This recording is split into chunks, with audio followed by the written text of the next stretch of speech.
time that GTAC was here. Some of the things that we've learned, by looking back at that project, and then kind of what we're doing currently.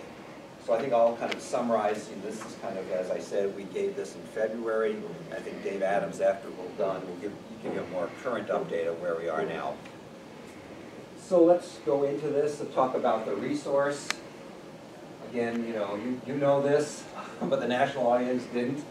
So 25% of the U.S. iron resource is located here in the Gogebic Range. So it's a very substantial resource, and it is the only one that is not controlled by existing iron or steel companies. So it is actually something that's available.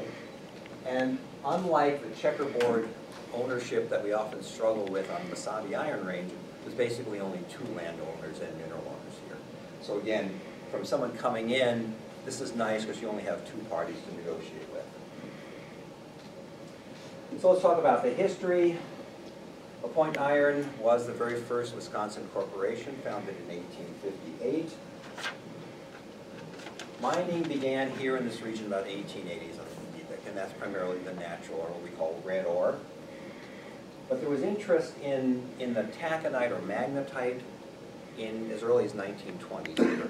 But the bulk of the work really didn't get going until U.S. Steel came in 1940 and 1960. It did an extensive amount of drilling in the area and actually came up with a conceptual mine model for taconite development here. That actually was the same location that GTAC used for their pit siting. But U.S. Steel decided to consolidate their activities in Minnesota, and so basically did their developments in Minnesota, not here in Wisconsin. And then the natural ore mining ended in 1967. So a little more history. In about the early 2000s, LaPointe became re-engaged with the community.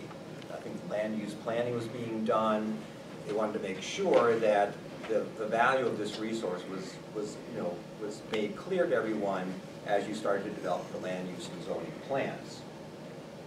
And we continued that up until really 2010. Dave Meineke and John Congdon, who was the previous president of LaPointe, would come periodically and meet with the community. And then in 2010, Gogebic Taconite got basically an option to lease the entire 21-mile deposit from RGGS, who's the other landholder, and LaPointe. And they were active until 2015 when they left. And then our current activities that we'll talk about is from 2015 to the present. So let's talk a little about this triple bottom line, what the heck that is. So, when I started in this business more years ago than I cared to admit, it was really the bottom line. It was all about economics. Can we make money from this? When I started, we started to really say, well, the environment is really important. When I talk to younger audiences, particularly students, they can't imagine a time when there was not a Clean Water or a Clean Air Act. And I unfortunately remember those times. And so we say, well, we not only need to think about the economics, we need to think about the environmental impacts and what's happening with these large-scale developments. And then in about, certainly in around about 10 or 15 years ago, the whole idea of social acceptability became prominent. It was like, well, not only do you have to think about the environment and the economics, you have to think about the community and the people who live there.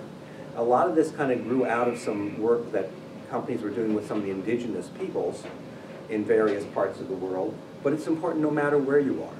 So the 3 of those then becomes essentially, this triple bottom line. And so, I'm an engineer, so I love these kind of circle diagrams. So basically, the sweet spot is where all of these circles overlap, and what we call that is kind of the sustainable development zone. And so when you put those all together and you work in that zone, that's essentially what we call the social license. So the community now accepts your project, you're working well with the community, you're making money, and you're protecting the environment. So that's really where we want to be operating in any future development. So, I'm a consultant, so we always do these shameless promotions. And I want to talk about something that we did a few years ago, and this is with another presentation at the SME conference. And it was basically successful non-ferrous mining, promise or reality. And it grew out of some meetings where I was at, and what I always heard was that, well, it's never been done right before. And I've spent my whole career working in this industry trying to make things better. And I had learned that we had come a long way. And I knew that there were companies that were doing it right. And so what I did, this was some work we did with Mining Minnesota, and they represent the non-ferrous industry in Minnesota. And so we did 3 different case studies. We looked at 3 things in detail, and they all had similar characteristics. They were committed to environmental protection. They really had good outreach programs, and they had open communications. They were open with the community, they worked well with the community, and they went above and beyond what was required. And so essentially what they had done is they essentially had earned their social license before that term really became accepted in the jargon that we use now. So let's talk a little bit about Goheva taconite. So this was basically the Klein Group. They had experience in mining coal in West Virginia, Illinois, and Indiana. No experience in iron, but they were very successful where they were operating. It was all active mining zones, very economically depressed area. They had minimal public opposition. So they would come in, they would bring economic development into an area that had a mining history, and they were very well accepted. So let's look at a little bit different situation and setting, and that's northern Wisconsin. So as I said, mining had stopped almost 50 years ago. It was a forgotten mining heritage. It was economically depressed. There is a need for jobs in this area, but you have, beautiful landscape here. It is really a land of natural beauty with minimal disruption. And there are a lot of tribal lands in this area as well, and a lot of local concerns. And so, GTAC and the Klein Group had not really operated in an environment like this. And so they were not prepared for the type of concerns and the type of issues that they were about to face. So this, again, you know well. This is essentially, the Bad River tribal lands here. This is where GTAC was proposing their off-air pit. It is in the headwaters of the Bad River, and all those waters flow through the Bad River tribal lands. So obviously this was going to be a very sensitive location. And again, they had no experience dealing with those tribal issues. So what was GTAC's approach? So as we all know, hindsight is always 20/20, and we always look smart looking back. But even when this was going on, for those of us on the outside, it did look like the proverbial bull in the china shop. They came in, and their first thing is that they wanted to build strong political support. Granted, that's really important when you're doing a mining operation. You have to have political support, but not to the exclusion of community support. And so first thing they did is they wanted to change the iron mining law. And as you all know, this was extremely controversial. Granted, there were things in that law that were confusing and it needed clarification, but to kind of come in and do that first, that was not the best approach. They did not work slowly with the community and all the stakeholders in the community to build trust and support. In essence, they did not really work on obtaining a social license. So let's talk about issues. There were a lot of issues, obviously. I just focused on 2. We focused on 2 of them. I think things that struck me. The first one was essentially the confrontation at the drill site. I have never seen a project get so violent so quickly in the early stages of the project. This was kind of, to me, it was very, very, very discomforting to see this kind of response. But I think you guys all know this. GTAC needed to do some additional drilling to kind of better define the resource. They brought their drill rig and their staff onto the site to start drilling. A dozen or so people came out of the bushes dressed in black and camo with masks on. They physically assaulted the geologist. They basically damaged some of the equipment. It was just terrible. It was just terrible. And so obviously the company needed to do something. They needed to provide some security for their people and their equipment. And so what they decided to do was to bring in some security. So I used to work for the DNR in Minnesota, okay? Not all our projects were widely endorsed or loved. I remember going to northern Minnesota and seeing signs that said, DNR, damn near Russia, or what the good Lord giveth, the DNR taketh away. We had controversial projects. We brought in security to protect our staff and our equipment just like these people needed to do. But we used the local conservation officers. Were they armed? You bet. But they were local people. They weren't wearing camo and they weren't carrying assault rifles. And as you all know, it turned out that this firm was not even licensed to work in Wisconsin. So again, they needed security. This was an overreaction, and again, just set a bad tone. So the next issue I want to talk about was the infamous asbestos issue. This is a hot button topic. We all know that certain kinds of asbestos can cause cancer. And so when you look at the when I first started working for the DNR in Minnesota, I started to work on the reserve mining case. And that was one where this was a huge issue. And so you looked at the geology in Minnesota. Why did we have these, these long fibrous-like minerals?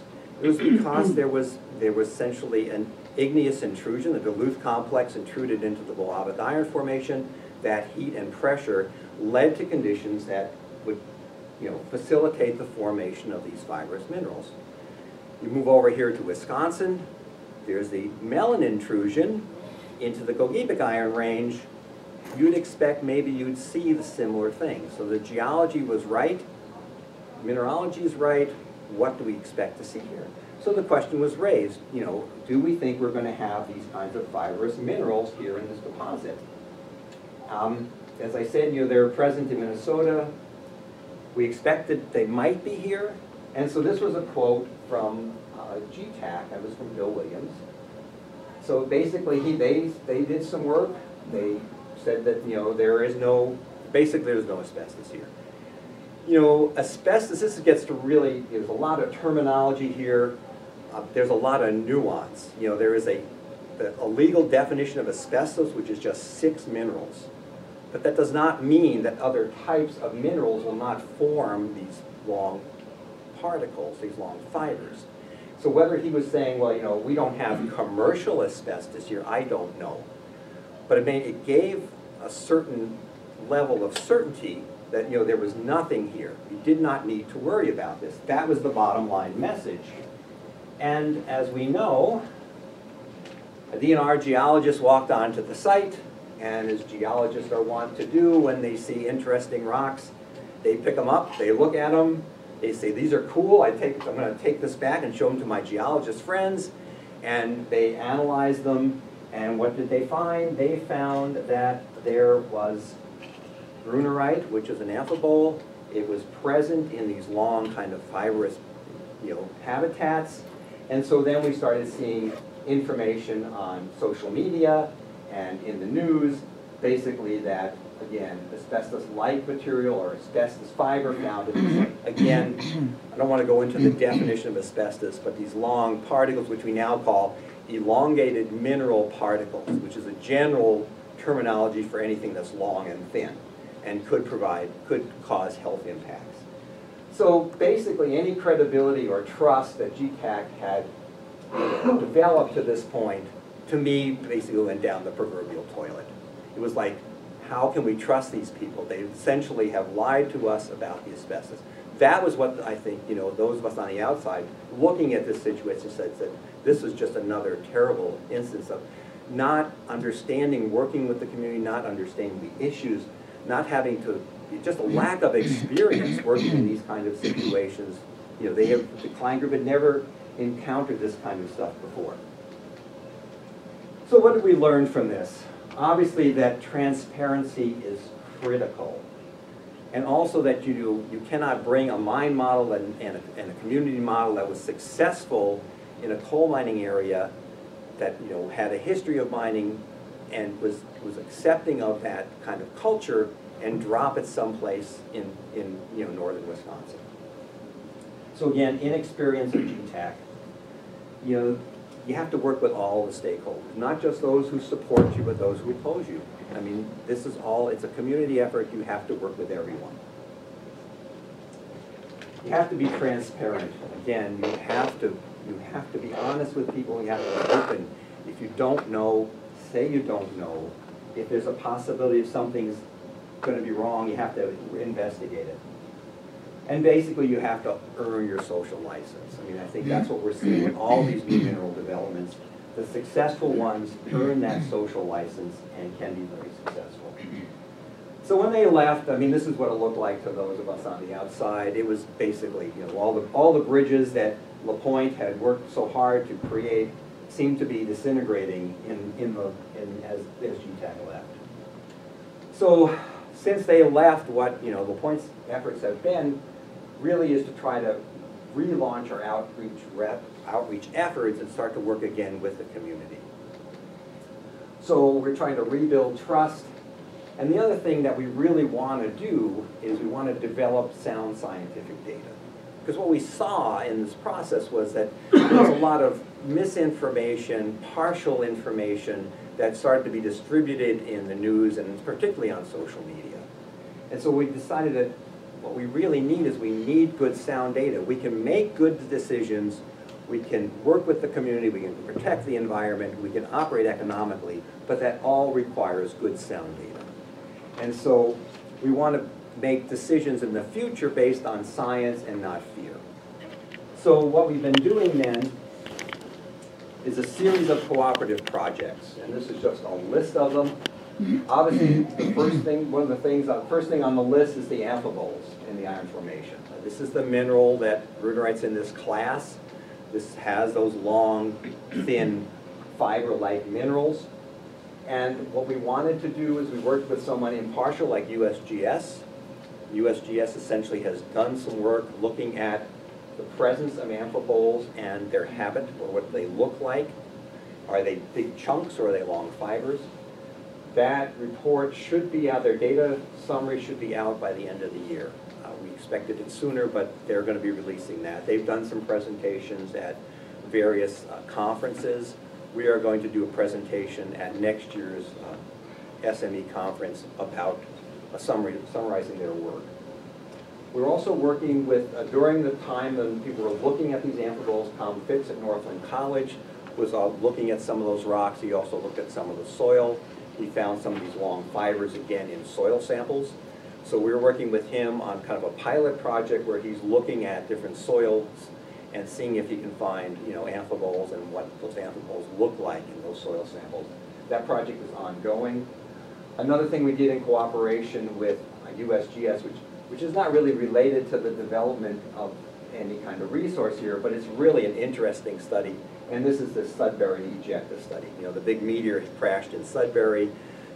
Everything went up in the atmosphere, and you can now find, traces of that in some of this bedrock and in the core samples. And I actually saw some of this stuff, and it was just really fascinating just to see it. It's this very clear layer. So it's a really cool geology study. And Bill Cannon from USGS has done a lot of work and published a lot of work on that study.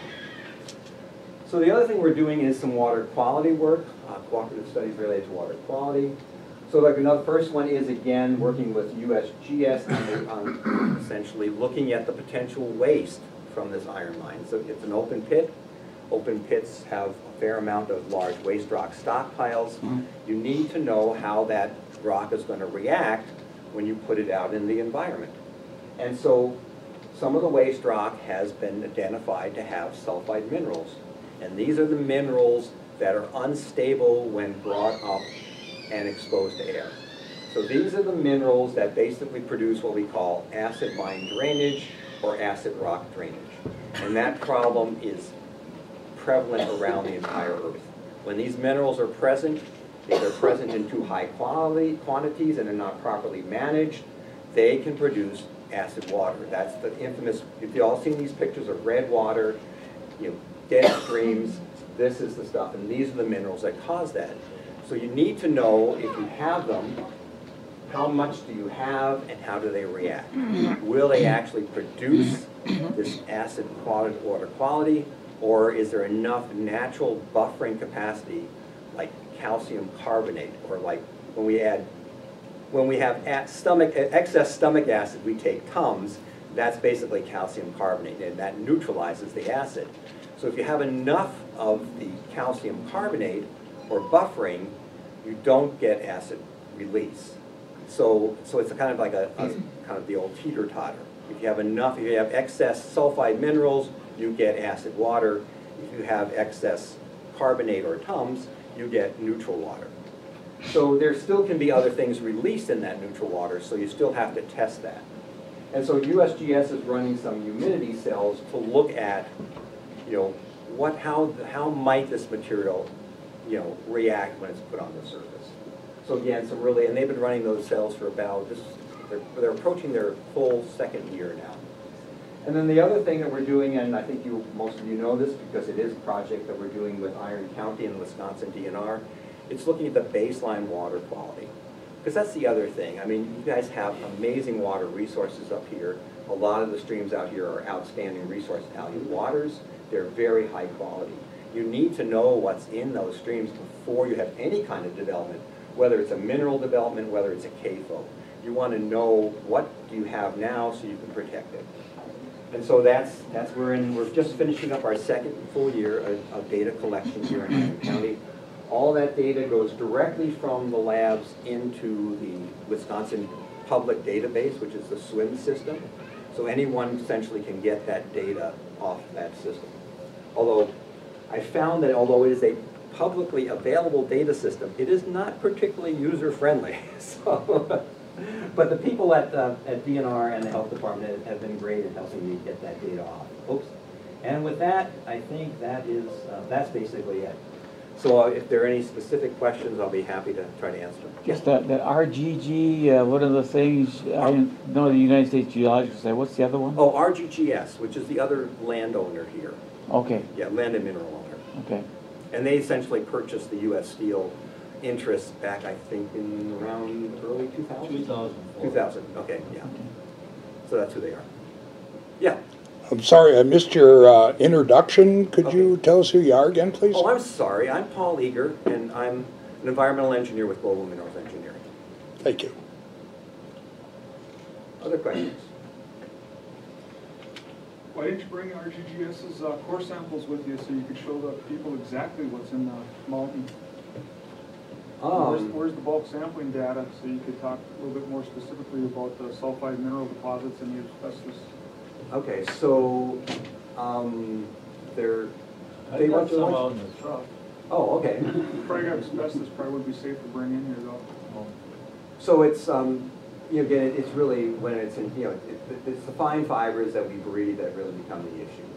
And so when it's kind of in an intact rock sample. But when it's exploded through mining processes. You can get fine release. Crushed. You have to basically manage that.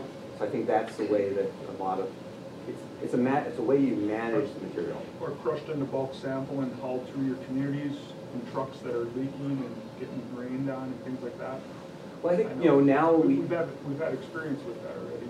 And when you transport stuff, just like any kind of material, it has to be well transported. You're right. I mean, I've worked with some friends who worked in Missouri, and they had lead concentrate spilling out of the bottom of the trucks. Again, that's not something you want in your community. But again, having better trucks, having them sealed properly. Now, before trucks leave mine sites, they're washed, so you don't carry the dust off the mine site onto the public roads and through the community. I think those are all really important issues. And I think the mining companies who come here need to work with the community to make sure that when this material goes through the community feels safe and protected. None of your issues related to water, really, or the drainage, or the changes in precipitation that we've seen since they left. As part of the story since GTAC left has been unprecedented flooding scenarios that have been indicative of changing climate, and all modeling suggests that we're in for more of that, more 100 and 1,000-year events. So I go back to when Bill Williams was going to dry stack the tailings while also keeping part of the tailings wet, because you have to deal with asbestos, which you want to keep wet, and you want to keep your sulfide minerals dry. In the face of climate change and flood scenarios, the likes of which are starting to occur right now as we speak, if we go back over towards Montreal and Bad River and stuff, why isn't water and climate change part of your presentation today? So, all I'm, Why don't you let me handle that? yeah, why don't you handle that? I think what we've been working on the last couple of years is trying to develop a body of information that will inform a potential developer a lot better. GTEC came in and they went into pretty much the old US Steel plan, because that's where all the study's been done. It's kind of like looking for your lost watch under a streetlight because the light's bad. And there wasn't enough information to really indicate the kind of plant that they should put in. More and more what we're looking at is that it's much more appropriate to remove the mineral processing from the mine site. In other words, it's just too fragile, there's not enough room, not enough water. So what we would, if a developer comes to us and starts asking, well, what is this like, what kind of plant, design should we have? We would strongly suggest that you only mine and crush at the mine site. You move that crude ore away from the mine site, probably out of the watershed, to an area that was more suitable for processing. And that's where you'd have your tailings station. So you wouldn't have anywhere near the issues with stability of tailings piles and stuff like that. But you're absolutely right. The amount of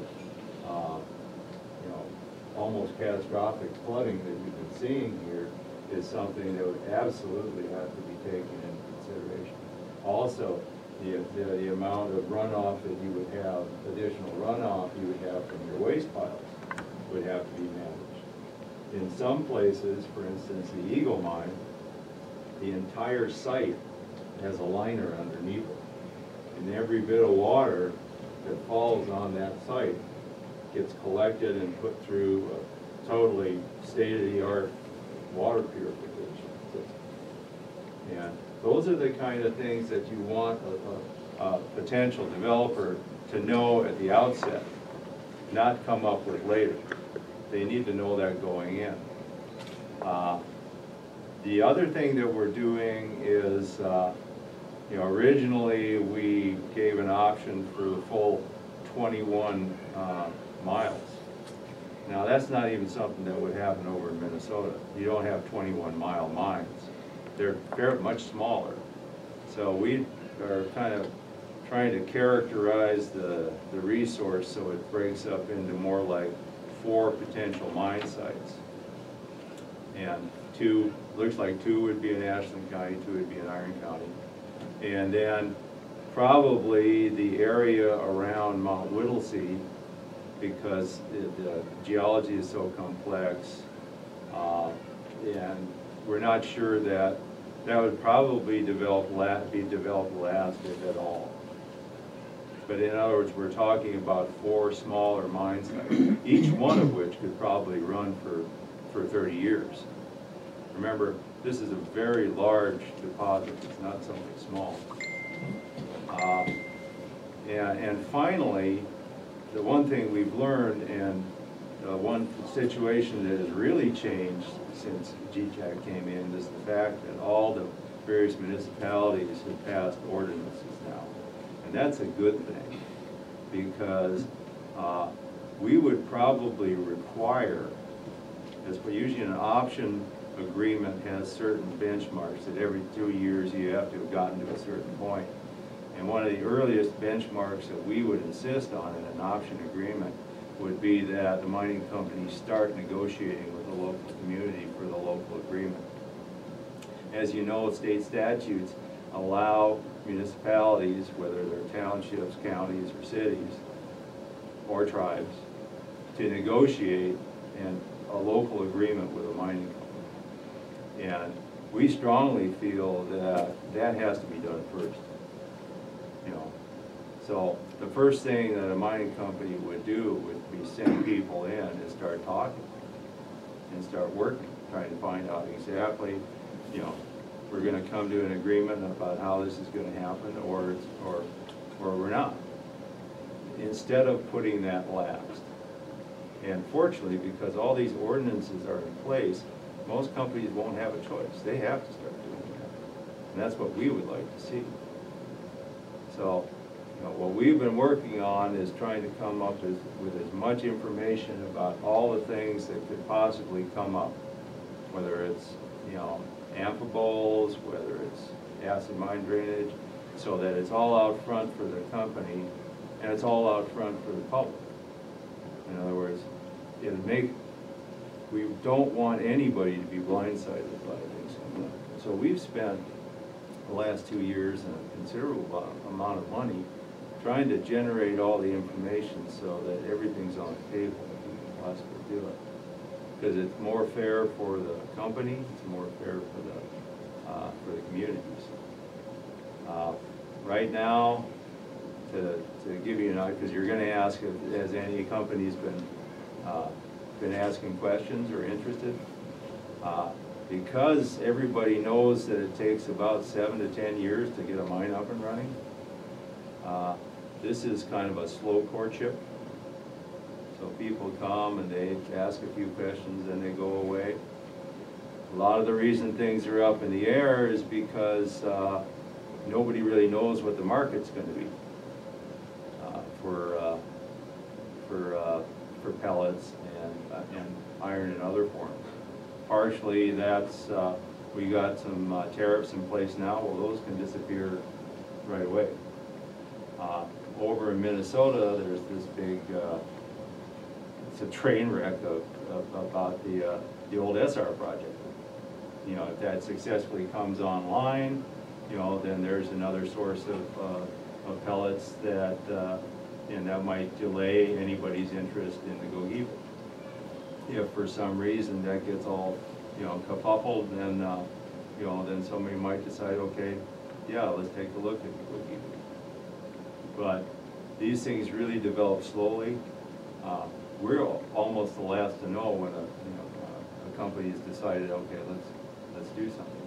But obviously, as soon as we had any real indication that it was going to happen, we would want that company to start talking to the locals. You know, they've got to get out and start the conversation right away. So that's sort of what we've learned from the bull in the china shop, is that we probably let these people in without enough information, although, to tell you the truth, I don't think they would have paid any attention to us anyway. You know, they came in and we'd be showing them a PowerPoint show just, and they'd be reaching over and pushing the advance button. You know, I'm not interested in that, let's go, you know. So